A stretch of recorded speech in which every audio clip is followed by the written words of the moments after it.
Il n'aimait pas Bijou non plus, il le trouvait moderne et impertinent. Moi au début j'étais résistant, mais Tribule Joseph il m'a donné des bons conseils. Il m'a relevé le moral bien des fois.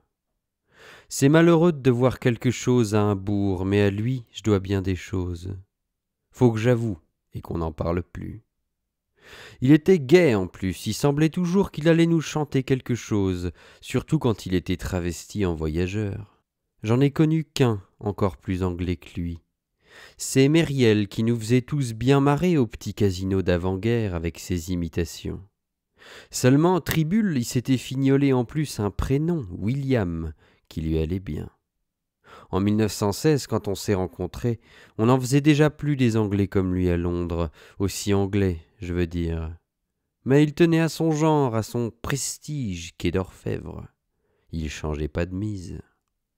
On se retournait quand il passait avec nous dans Gower Street, le long du musée. Il nous faisait remarquer par les artistes qui logent par là, des gens qu'on l'œil critique. Un bon gars, bien gentil, somme toute.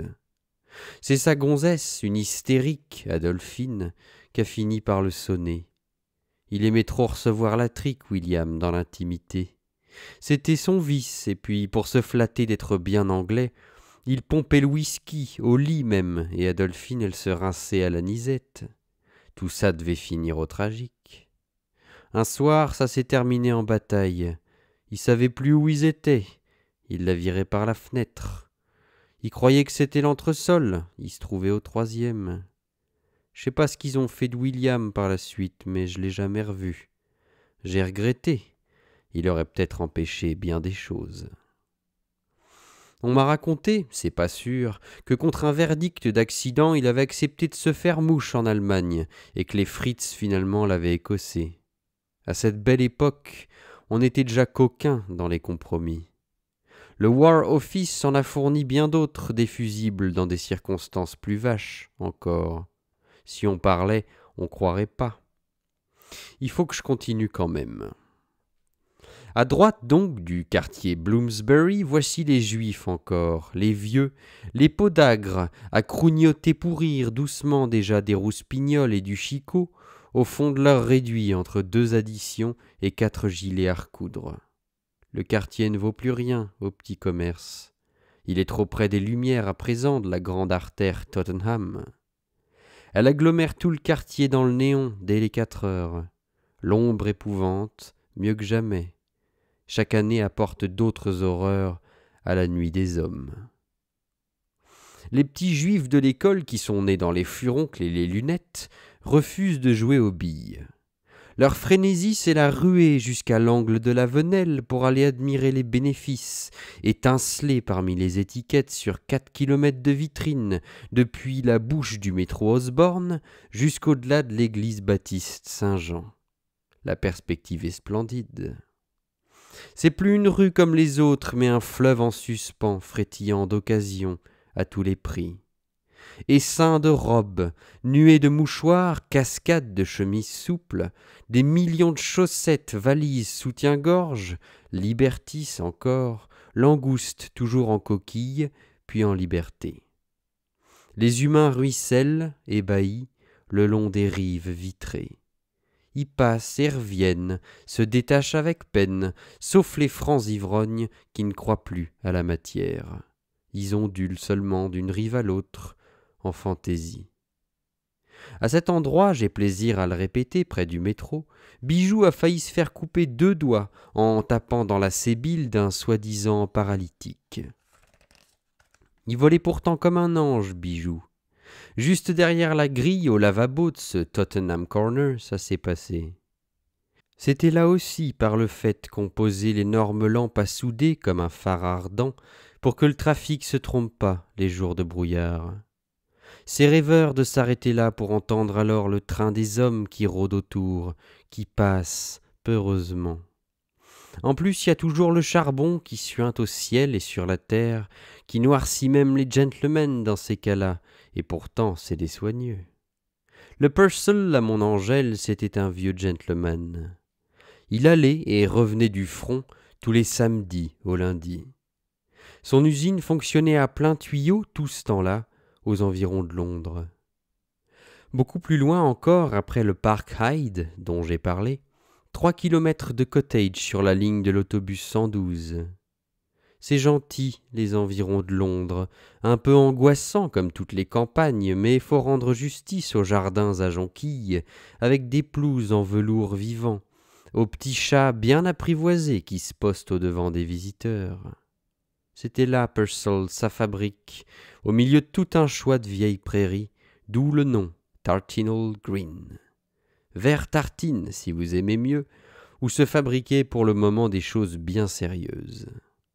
C'est vous dire qu'il était tout à fait bien placé dans les affaires et l'industrie, le môme Purcell à mon Angèle.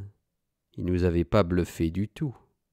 En plus, son grade de major dans l'armée, c'est parce qu'il était parti pour mieux pouvoir vendre ses articles. Chaque samedi, alors, il allait se faire voir dans les Flandres, faire son petit tour aux états-majors comme un vrai placier militaire, leur demander combien qu'ils en voulaient encore des plaques et des blindages pour le casse-pipe. Dans son genre, il était utile et sympathique. En somme, il s'occupait que de la protection, lui. Jamais il a vendu une seule grenade pendant 5 ans. Seulement, il s'est occupé à un moment donné des masques à gaz et ce fut la fin des haricots. Je raconterai. Si je suis devenu un peu méchant par la suite, c'est qu'il a bien fallu. Après cette avenue Tottenham, on s'éloigne un peu plus encore du quartier des distractions, pour tomber d'un coup dans l'endroit trouble, bien abandonné par les grandes avenues. On peut loger là pour presque rien. C'est pas encore la cité, mais presque. On touche au fond à Charing Cross, la vieille entreprise des départs. Un instant, on entend les sirènes appeler dans le pont Tower Bridge en passant les gens de la Tamise. C'est l'embankment, le quai de toutes les peines, au ras de l'eau tendre et fragile. On dirait que les gens éprouvent la honte à demeurer dans le quartier dont je parle. C'est des maisons si tristes chacune que ça fait peine à les regarder. On se demande si on aura le courage d'en jamais sortir. On aura tout appris, tout doucement, une fois pour toutes. C'est un peu la crainte qu'on éprouve devant toutes les maisons du monde. C'est pour cela, faut l'avouer aussi, qu'on est si bien dans la rue. Les musiciens ne viennent plus par là. On leur jette plus rien. Plus de magasins, plus d'étalage. Dans chaque tôle, on essaie de louer 1 ou 2 garnis. À qui ? Faut monter les 6 marches devant pour savoir. Il y a un écriteau, c'est 10 shillings par semaine, breakfast compris. J'ai poussé la porte. Personne. C'était la curiosité. Une grande piole à papier jaune, des chrysanthèmes. Un poêle, une lampe pas allumée, dehors la rue qui guette. Et quant à Lou qui siffle son air de loin pour qu'on se retrouve et que je me perde pas. Il se méfie peut-être. Il aime pas qu'on se détache trop du groupe. On continue.